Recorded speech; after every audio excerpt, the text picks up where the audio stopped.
Jaguar Wright recently discussed 50 Cent's widely shared Diddy documentary, and her remarks on 50 Cent on Netflix are absurd. Jaguar Wright claims that what 50 Cent showed you was simply a small portion of the reality. Testimonies, recordings, and actual crimes involving not just Diddy, but the Netflix was unwilling to go that far. Therefore, the whole business was purposely left out. The problem with it was done too well. It left out too many things. So can you speak on Curtis Jackson? 50 Cent said that this is the first one. I'm he said sure. There's hundreds of hours of more footage. I'm sure. There was hundreds of hours of shit that was confiscated from all of Diddy's homes in that HSI raid that never made it to the trial. I wonder where it made it to. In a recent interview, Jaguar Wright explained everything that was cut from the documentary. Jaguar spoke with Gene Deal, the only person who really spent time with Diddy and whose opinion mattered after seeing the documentary. He used to be Diddy's bodyguard. Along the way, he saw the acts of violence, intimidation, cover-ups, and protection. Jaguar sensed something was wrong when she saw Gene was absent from a documentary that purported to be The Reckoning. She discovered the truth after speaking with Gene.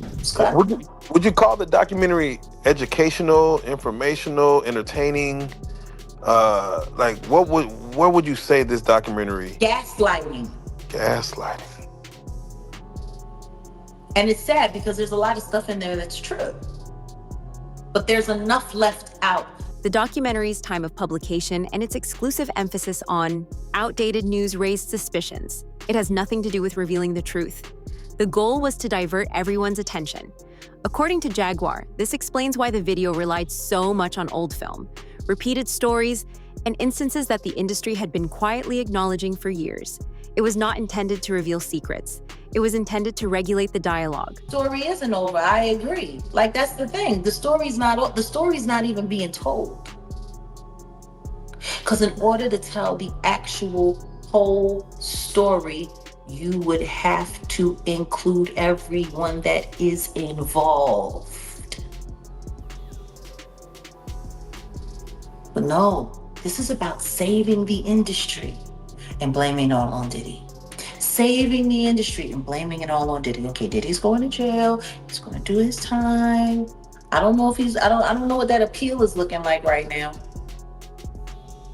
Because see, the one thing that all of this documentary shit is doing is definitely fucking up his possibility for an appeal to get out early.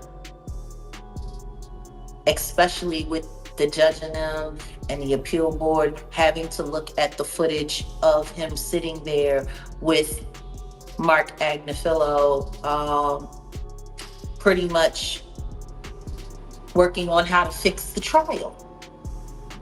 And for him to be watching the feds watching him. Yeah, filming the feds. Watch. Filming. The scapegoat was Diddy. Diddy was the ideal guy to place the blame on for the business. Remember that CNN had the video of Diddy hitting Cassie for more than 10 years before it was made public. Why did the FBI just begin investigating it after the statute of limitations had really expired? None of this was covered in the documentary, and the most crucial issue of all was never examined. Where were Diddy's accomplices if he was being looked into for RICO? They did what they needed to do in this documentary. The whole objective of this documentary was to blame it all on Diddy. The devil made me do it, blame it all on Diddy, and the rest of the industry is nothing like this. Like when Curtis Jackson sat there in his interview with Robin and sat there and said, I did this because I don't want people thinking that the hip hop community is okay with this kind of behavior. I don't want them thinking that, we're just going to be silent while all of this is going on. Like, we're okay with this kind of behavior. And my thing is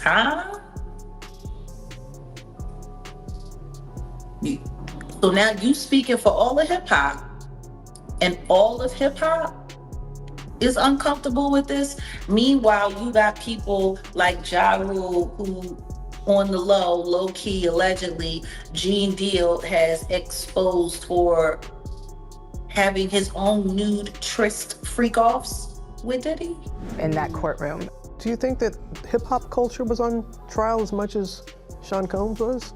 Not all. Look, if I didn't say anything, you would interpret it as the hip-hop is fine with his behaviors. There's no one else being vocal. So you would look at it and just say, because that mind your business, or let me not say nothing about nothing, or those things, it would allow the entire culture to register as if they're for that behavior. If Sean Combs watches this, what do you think he's gonna feel? Like, wow, this is amazing. I think he's gonna say this is the best documentary I've seen in a long time. Because you'll see people saying that. I mean, he may feel a different way about pieces and bits of it, but he knows the truth. I think he'll see the truth in it. The unpublished film, which 50 Cent somehow obtained, was the documentary's main selling point. Here's the problem, however. 50 didn't even have access to that film when the documentary was initially announced. He was unable to. How was it possible for 50 to predict Diddy's fate before it materialized? He announced he was going to be doing the documentary December 2023 with Netflix. And the star footage that you use to get people to re-upload or resubscribe to Netflix to make this the #1 in their TV shows division for almost 2 weeks straight. Beating out Stranger Things. How much stranger is that? I'm not betting. This footage didn't even exist when you said you were going to be doing this documentary. So we've got a videographer, a rogue videographer that has this very, very, very explosive, very explosive footage of him literally sitting on camera, planning how to go after survivors, how to poison the jury pool, how to fix his trial in advance before he's even arrested.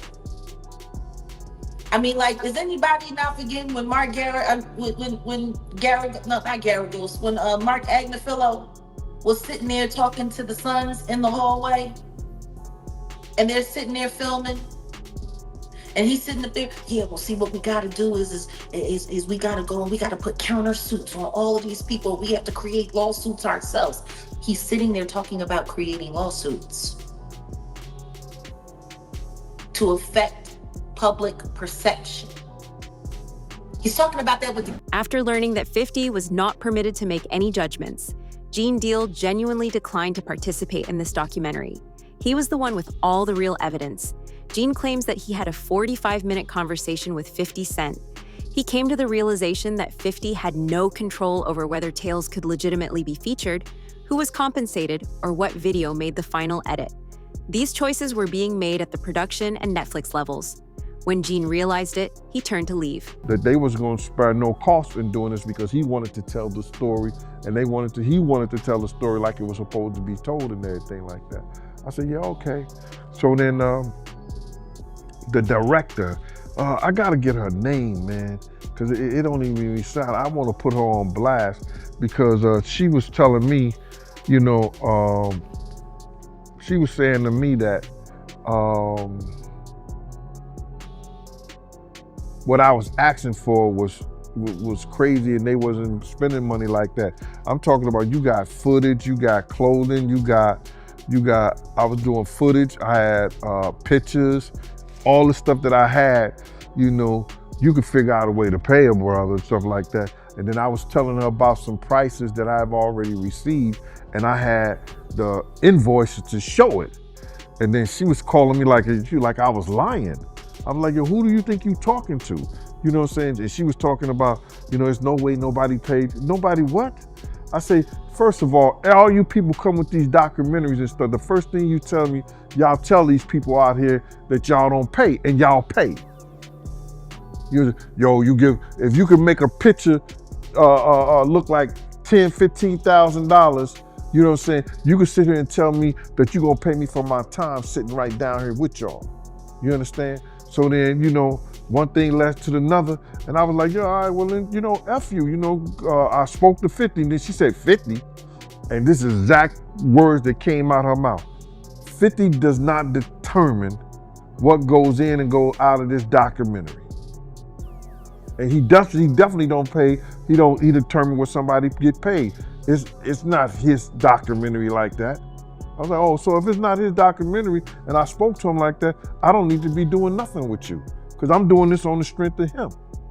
But you gonna pay me if the 50 didn't have the power to do anything, but they using his name to like push the whole documentary. And that's what it was about. So that's why you don't see a cameo other than the pictures they used of me on the film in the documentary. I got like 3 or 4 pictures in the documentary that I've seen of myself. You know, some people say they saw more, but I know three different times where I was certain places that you could actually see me in the documentary, and that's the only thing you're gonna get. But the stories that they told in the documentary, bruh, come on. They could have went a whole lot deeper. They could have did a whole lot more. Gene agreed with every statement made by Jaguar. He said that he had tangible evidence, not just hearsay. Gene said that this included papers, photos, videos, and tangible proof he had gathered over the years. He informed the production team of this, but he alleges that when he tried to negotiate payment for his materials, time, and proof, the team rejected his demands.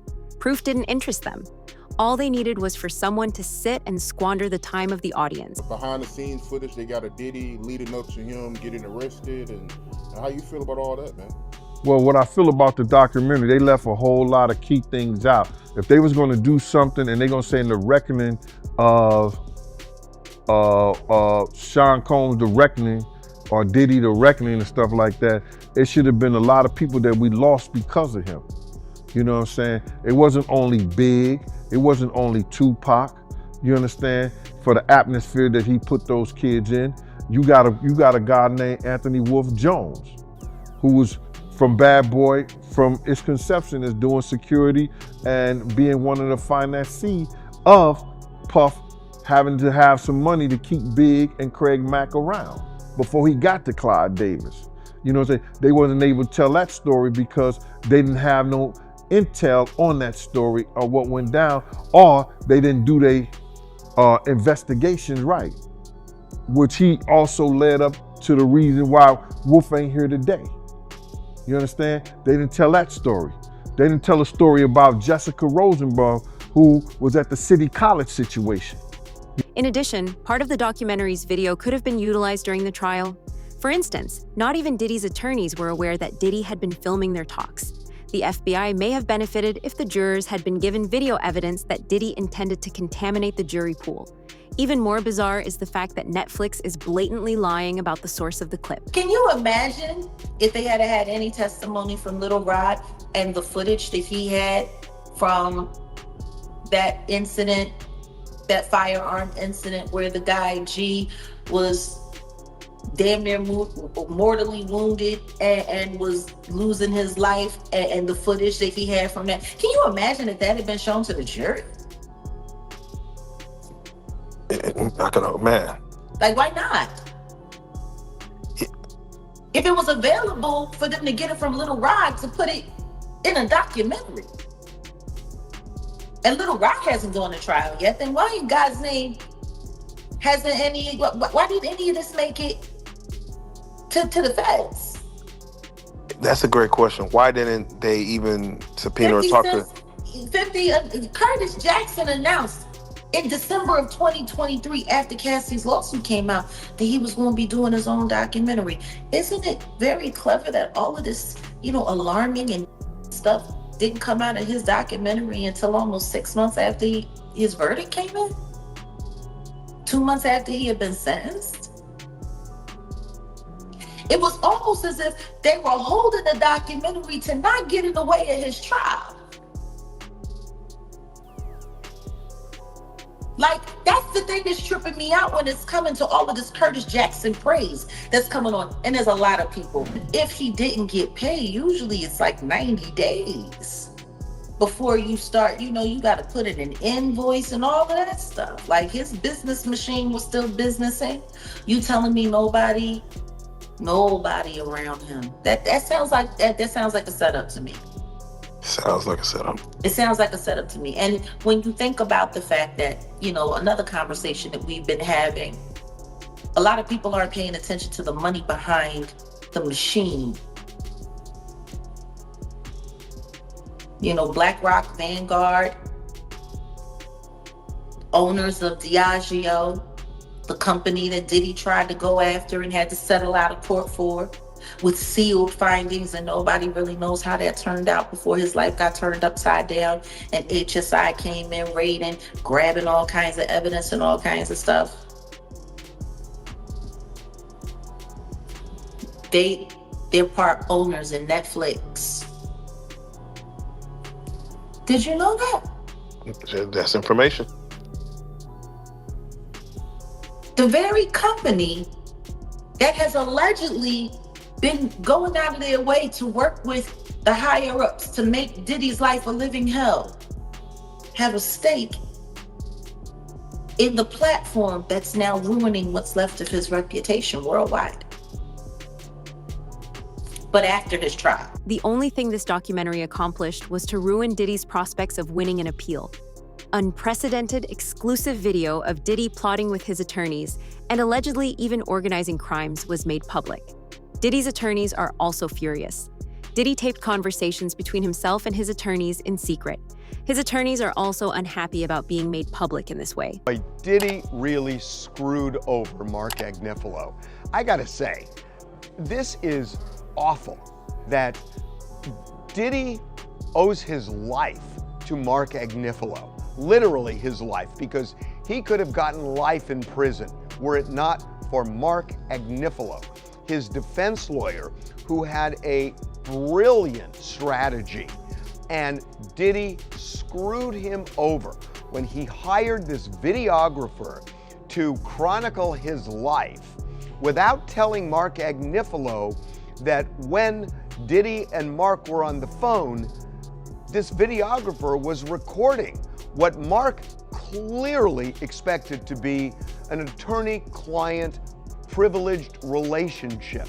Now, it is true that the client holds that privilege, the lawyer doesn't, but Mark's clear expectation was that this was a private conversation. These were private conversations, and that he and Diddy could talk openly, and Mark could talk to Diddy not just as a client, but as a person, and tried to guide him in a time leading up to his arrest. And unbeknownst to Mark Agnifilo, Diddy has got this guy recording the conversation as he's sitting there saying, "You are screwing this up, you are messing up this case, we're losing." And knowing that that's on tape. And it's almost like he's performing for the camera and not telling Mark what's going on. By demonstrating the deliberate involvement of his attorneys in attempts to conceal facts. Did he put them at risk of suspension? You may face suspensions and investigations if the video demonstrates that you were aware of all of this and acted improperly.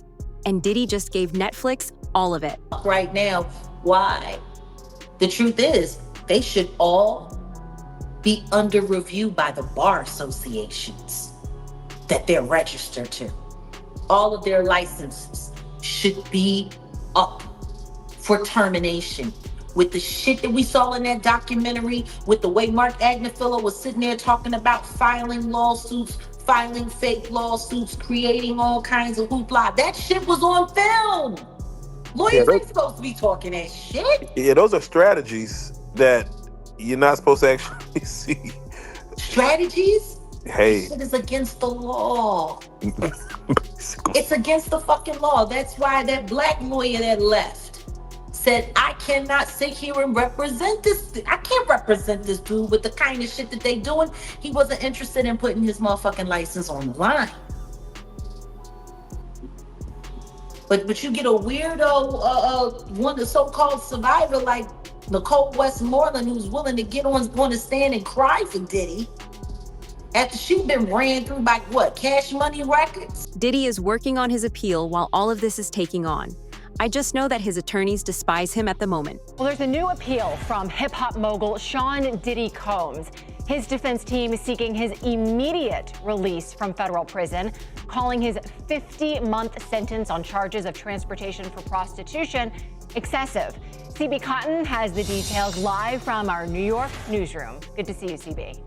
Hey, Lydia. Well, once one of the most powerful names in hip-hop, Sean Diddy Combs is now behind bars at that federal facility in Fort Dix, New Jersey, but his legal team says he should have never been sent there for this long. So on Tuesday, in an 84-page filing, Combs' attorneys asked a New York federal appeals court to immediately release Combs and send the case back for a new sentencing or grant him an acquittal. In July, a jury found Combs guilty on 2 counts of transportation to engage in prostitution and acquitted him of the most serious charges, racketeering conspiracy and sex trafficking. In the fall, the judge then sentenced Combs to a little more than 4 years behind bars, citing testimony from former girlfriends who said they felt pressured to participate in drug-fueled sex parties with male escorts called hotel nights or freak-offs. But the rapper's lawyers argue this sentence was punishment for crimes that the jury rejected. They wrote in the filing, quote, "He sits in prison today serving a 50-month sentence because the district judge acted as a 13th juror. The judge defied the jury's verdict and found Combs, quote, coerced, exploited, and forced his girlfriends to have sex and led a criminal conspiracy," end quote. And the problem extends beyond his appeal. His attorneys are now directly engaged in this matter. Diddy's destiny was just sealed by this documentary, and even his attorneys might suffer dire repercussions. They are battling so hard to get the documentary removed because of this. In addition to threatening to sue Netflix and 50 Cent for more than $1 billion, Diddy's attorneys have already filed a stop and desist. Overnight, lawyers for Sean Diddy Combs trying to stop the release of a Netflix docuseries due out today. We have to find somebody that'll work with us that has dealt in the dirtiest of dirty business. The series contains never-before-seen footage of Combs debating strategy with his lawyers in the days leading up to his arrest in New York last year. I am going to let you professionals look at the situation and come back to me with a solution. It also includes video of Combs greeting fans in Harlem. I'll accept it. And then saying this about the interaction moments later. I need some hand sanitizer. Hold on. I got it. I've been out in the streets amongst the people. Yeah, I gotta take a bath. Like the amount of people that actually I'm coming in contact with, like that's what I have to do. You know what I'm saying? Oh. It's like 150 hugs. Now, Combs' lawyers are demanding Netflix pull the series, threatening legal action, claiming Netflix is using stolen footage that was never authorized for release as part of what they call a shameful hit piece. The series is executive produced by Combs' longtime rival, Curtis 50 Cent Jackson, and director Alex Stapleton, who said, quote, "We obtained the footage legally and have the necessary rights," end quote. Before the cease and desist demand was sent yesterday, Stapleton and Jackson sat down with our Robin Roberts to discuss the series. How do you respond to people who say that it's more about the disdain that you have for Sean Combs than it is for giving the victims a platform? It's not personal. Jaguar even detailed what was taken out of the documentary by Netflix. Come out like, I'm like, okay, more footage is coming out. Great. Who y'all gonna cut out? Who y'all gonna edit out this time? Like, cause that's what I'm gonna be looking for. I'm gonna be looking for all of the shit that they cut out. If the complete and utter truth comes out, 3 things happen. The entertainment industry collapses completely. Millions, possibly billions of advertising dollars don't get made. People go broke. Companies go under. That's why they fucking hate me. Not because I'm telling the truth on people. Because I'm telling the truth about the system. And I'm showing people the reality. The only thing that matters is that dollar. These entities, these companies, they don't care about none of these people. They don't care about none of these victims. They don't care about the perpetrators. They don't care about the pray. Shit, half the time, they're encouraging the predator. They don't care. It's all about the money. See? Months earlier, Gene Deal made the same statement. Diddy was using leverage by blackmailing other famous people. Gan Deal and Jaguar Wright were supposed to reveal the identities of these elites. Those who profited, were protected, or were engaged. It's all about the money. They saw what he did to Cassie. With the kicking, the punching. They saw what they did to Cassie. They know that nobody in America liked that. So now, these people are represented by a brand. Whether it's something about the music, clothing, movies. They're not gonna come out and speak on nothing that has anything to do with them. And they praying that they not on the tape doing crazy stuff, being oiled up in the whole 9 yards. They praying. So until the feds say, hey, yo, listen here. We got you on, hey buddy, we got you on this tape, and girl looked like she was pretty young. We're not gonna show it, but we need you to come and testify against Brother Love, P. Diddy, Puff Daddy, you know, Sean Combs. That's when they're gonna start talking. And they're not gonna be talking in his favor. When the feds come to them and show them what they got on tape. For years, Gene has been identifying these elites. Long before any cameras were rolling, he was using the same names, narrating the same tales, and cautioning others. His tale hasn't changed, which is why people take him seriously. However, 50 Cent did alter his position. And that's not my doing. That's not Cassie doing. That's his doing and his learned behavior from the people that mentored him. You gotta realize, man, he learned from Andre Harrell. He learned from Russell Simmons. He learned from Clyde Davis. You understand? When those people are telling you that they were heavy into the drugs, they was heavy into beating women and doing things at that age, at that crazy stage, that's gonna make him think that he could get away with the same thing that they was getting away with back then.